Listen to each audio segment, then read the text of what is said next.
Motivational speaker Vamsi Krishna Reddy గురించి netizens కి అయితే ప్రత్యేకంగా పరిచయం చేయాల్సిన అవసరం లేదు. అయితే ఈ మధ్య కాలంలో మోటివేషనల్ స్పీకర్ అనే కంటే కూడా ఆర్గానిక్ ఫార్మింగ్ చేసే వంశీకృష్ణ అంటే త్వరగా గుర్తుపడుతున్నారు. జీవితంలో ఎలాంటి కష్టాలు వచ్చినా సరే ధైర్యంగా ముందుకు సాగాలి. కష్టాలు వస్తే కుంగిపోకూడదు, విజయాలు వస్తే పొంగిపోకూడదు. అవమానించే వారికి దూరంగా ఉండాలి. మౌనంగా నీ పని నువ్వు చేసుకుంటూ ముందుకు సాగు. కష్టాన్ని నమ్ముకో. బంధాన్ని నిలబెట్టుకోవాలంటే తగ్గినా తప్పులేదు. బంధాన్ని కాపాడుకోవాలంటే సారీ చెప్పటం ముఖ్యమంటూ మన జీవితంలో ఎదుర్కొనే ప్రతి సమస్యను ఎలా దాటాలో తన మాటల ద్వారా వివరిస్తూ జీవితం మీద నమ్మకం కలిగించే మాటలు చెప్తూ ఎదుటి వారిలో ధైర్యం నింపేవాడు. అలాగే మోటివేషనల్ వీడియోలను యూట్యూబ్ లో అప్లోడ్ చేస్తూ తెలుగులో బెస్ట్ మోటివేషనల్ స్పీకర్ గా గుర్తింపు తెచ్చుకున్నాడు వంశీకృష్ణారెడ్డి.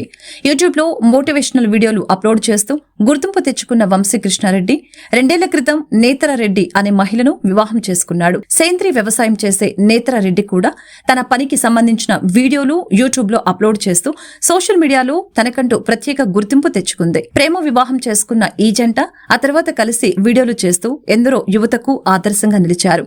అయితే వీరి వివాహాన్ని ఇరు కుటుంబాల్లో ఒప్పుకోలేదు.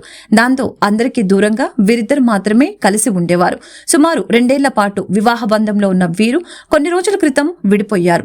సోషల్ మీడియా వేదికగా ఈ విషయాన్ని వెల్లడించారు వంశీకృష్ణారెడ్డి, నేత్రారెడ్డిలు. ఇక విడాకుల గురించి వంశీకృష్ణారెడ్డి మాట్లాడుతూ, మా విడాకుల గురించి ప్రకటించినప్పుడు చాలా మంది నాకు సపోర్ట్ ఇచ్చారు. బాధపడకండి అని సూచించారు. కొందరు మంచి నిర్ణయమని ప్రశంసించారు. అయితే మనుషులంతా ఒకే విధంగా ఉండరు కదా, అందుకే కొందరు విమర్శలు చేశారు. నా లైఫే సరిగ్గా లేదు, నువ్వేంటి మాకు చెప్పేది అంటూ విమర్శించారు అని చెప్పాడు. అలా విమర్శలు చేసేవారికి మా జీవితంలో ఏం జరిగిందో తెలియదు కదా, వాళ్ళు మాతో ట్రావెల్ చేయలేదు, మా సమస్యలు వారికి తెలియలేదు, అయినా సరే ఊరికే కామెంట్స్ పాస్ చేస్తారు.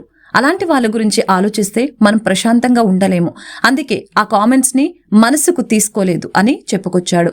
ఇక వ్యక్తిగత కారణాల వలనే విడిపోయామని, ఆ రీజన్స్ చెప్పలేనివని తెలిపారు. ప్రస్తుతం మళ్ళీ బిజినెస్ ప్రారంభించి ముందుకు సాగుతున్నాడు. అయితే తెలుగు బిగ్ బాస్ సీజన్ 8లో మాజీ భార్యతో పాటు వంశీకృష్ణారెడ్డి కూడా ఎంట్రీ ఇచ్చే అవకాశం ఉంది.